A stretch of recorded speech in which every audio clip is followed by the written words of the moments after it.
Hi, అందరూ ఎలా ఉన్నారు? నా పేరు బాలాజీ. నేను జర్మనీలో మాస్టర్స్ చేస్తూ ఉంటాను. Welcome to our channel INRT Euro Diaries. ఈరోజు మాట్లాడబోయే టాపిక్ ఏంటంటే జర్మనీలో పబ్లిక్ వర్సెస్ ప్రైవేట్ యూనివర్సిటీస్. ఈ వీడియోలో పబ్లిక్కి ప్రైవేట్కి డిఫరెన్స్ ఏంటి, ఏది చూస్ చేసుకోవాలి, ఏది బెటర్ ఆప్షన్, దాని గురించి డిస్కస్ చేద్దాం. ఫస్ట్ మనందరికీ ఇష్టమైన పబ్లిక్ యూనివర్సిటీస్ గురించి మాట్లాడదాం. సో పబ్లిక్ ఏంటంటే government funded universities. So obviously fees అయితే అసలు ఉండదు, జస్ట్ లిటిల్ బిట్ ఉంటుంది. తర్వాత కాంపిటీషన్ చాలా ఎక్కువ పబ్లిక్ యూనివర్సిటీస్ లో కూడా 2 టైప్స్ ఉంటాయి. సో ఫస్ట్ మనం ఫీజ్ కంపారిజన్ దగ్గరకు వచ్చేద్దాం. పబ్లిక్ లో ఫీజు అసలు మోస్ట్లీ ఉండదు, జస్ట్ సెమిస్టర్ కాంట్రిబ్యూషన్ ఉంటుంది. లైక్ 250 నుంచి 300-400 యూరోస్ వరకు ఉంటుంది పర్ సెమిస్టర్. అందులో మీకు మొత్తం ఇంక్లూడ్ ఉంటుంది, లైక్ డాచ్లర్ టికెట్. సో మీరు జర్నీలో ఎక్కడికైనా ట్రావెల్ ఫ్రీగా చేసేయచ్చు ఆ టికెట్ ఉంటే. తర్వాత లైబ్రరీ, తర్వాత స్టూడెంట్ ఆఫర్స్ ఏదైనా ఉంటే మొత్తం అందులోనే ఇంక్లూడ్ అయిపోయి ఉంటుంది. తర్వాత ఫీజు అనేది మోస్ట్లీ ఉండకపోవచ్చు, బట్ కొన్ని స్టేట్స్ లో ఫీజు ఇంట్రడ్యూస్ చేస్తున్నారు. ఇప్పుడు బ్యాడెన్ విటెన్బర్గ్ అని చెప్పి ఒక స్టేట్ ఉంటుంది, అందులో అయితే పర్ సెమిస్టర్ 1500 యూరోస్ ఉంటుంది ఏ యూనివర్సిటీ అయినా. తర్వాత కొన్ని యూనివర్సిటీస్ ఇప్పుడే ఫీజు స్టార్ట్ చేస్తున్నారు. మీరు యూనివర్సిటీలోకి వెళ్ళి మీ కోర్సు ఫీజు ఉందా లేదని చెప్పి చెక్ చేసుకోండి ముందు. పబ్లిక్ యూనివర్సిటీస్ లో 2 టైప్స్ అన్నాను కదా, ఒకటి టెక్నికల్, ఇంకొకటి అప్లైడ్ సైన్స్.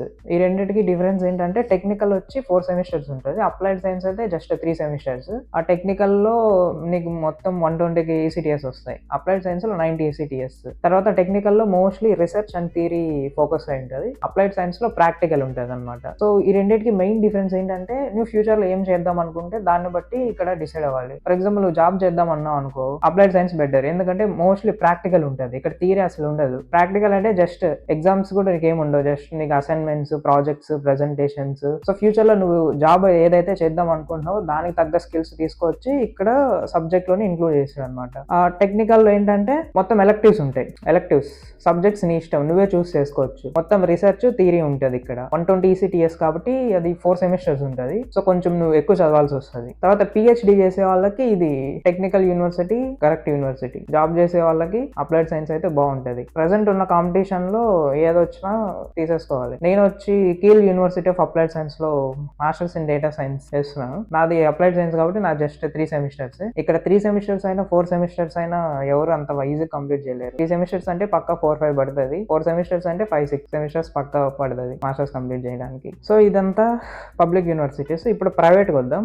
ప్రైవేట్ ఏంటంటే ట్యూషన్ ఫీ ఉంటుంది. ట్యూషన్ ఫీ మొత్తం నువ్వే పే చేయాల్సి వస్తుంది. అడ్మిషన్ అయితే ఈజీగా వస్తుంది, మీకు నో డౌట్. మీకు ప్రైవేట్లో అడ్మిషన్ కావాలనుకుంటే పక్క వచ్చేస్తుంది. మీకు ఎంత CGPA ఉన్నా, ఎంత IELTS ఉన్నా పక్క వచ్చేస్తుంది ప్రైవేట్లో. ఫీజు నువ్వే పే చేస్తావు కాబట్టి వాడు అడ్మిషన్ నీకు ఈజీగా ఇచ్చేస్తుంది. ప్రైవేట్లో డిగ్రీ వ్యాలిడా కాదా అంటే వ్యాలిడే.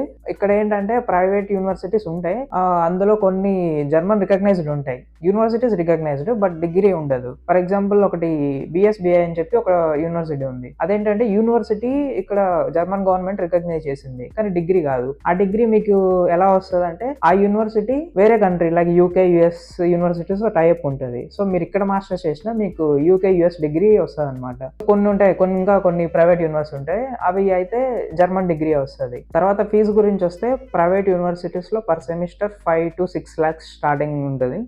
మీకు మొత్తం మాస్టర్స్ అయి కంప్లీట్ అయ్యేసరికి మినిమం 20 lakhs యావరేజ్ గా. ఎందుకన్నా తక్కువ ఉండొచ్చు, ఎక్కువ ఉండొచ్చు. యావరేజ్ గా అయితే 20 lakhs ఓన్లీ ఫీజే అవుతుంది మీకు ప్రైవేట్ లో అయితే. సో ఇప్పుడు డిఫరెన్స్ అయిపోయింది కదా, మీరు ఏది చూస్ చేసుకోవాలి, పబ్లికా ప్రైవేటా అంటే మీ ప్రొఫైల్ బట్టి. ఫర్ ఎగ్జాంపుల్ మీకు GPA, IELTS, experience, internships, overall profile మంచిగా ఉందంటే గో ఫర్ పబ్లిక్ యూనివర్సిటీస్. లేదు మాకు GPA తక్కువ ఉంది, పబ్లిక్ లో అసలు ఛాన్స్ లేదు, ఆల్రెడీ ట్రై చేసాం అడ్మిషన్ రాలే అనుకుంటే ప్రైవేట్ యూనివర్సిటీస్ చూస్ చేసుకోండి. సో నా ఒపీనియన్ లో డోంట్ గో ఫర్ ప్రైవేట్. ఎందుకంటే జర్మనీలో తెలిసిందే కదా, లాంగ్వేజ్ బ్యారియర్ చాలా ఎక్కువ. మీరు ఎక్కడికి వెళ్ళినా జర్మన్ లాంగ్వేజ్ మ్యాండేటరీ. మీరు 20 lakhs ఫీజు పే చేసి మళ్ళీ ఫుడ్ అకామిడేషన్ మీరే బ్లాక్డ్ అకౌంట్ లో వేసుకొని వచ్చి ఇంత మళ్ళీ లాంగ్వేజ్ బ్యారియర్, దీనికన్నా ఇంగ్లీష్ స్పీకింగ్ కంట్రీకి వెళ్తే మీకు ఈజీగా మాస్టర్స్ అయిపోద్ది, లాంగ్వేజ్ బ్యారియర్ ఉండదు. కాబట్టి ప్రైవేట్ కి అయితే వద్దని చెప్తాను. ఇంకోసారి మీ ప్రొఫైల్ స్ట్రాంగ్ చేసుకొని పబ్లిక్ ట్రై చేయండి. అడ్మిషన్ వచ్చిందంటే వెల్ అండ్ గుడ్, వచ్చేసేయండి. మోస్ట్లీ అన్ని పాయింట్స్ కవర్ చేస్తాను అనుకుంటున్నాను. ఇన్ కేస్ ఏదైనా మిస్ చేస్తుంటే కామెంట్ పెట్టండి. Thank you for watching this video. See you in next video.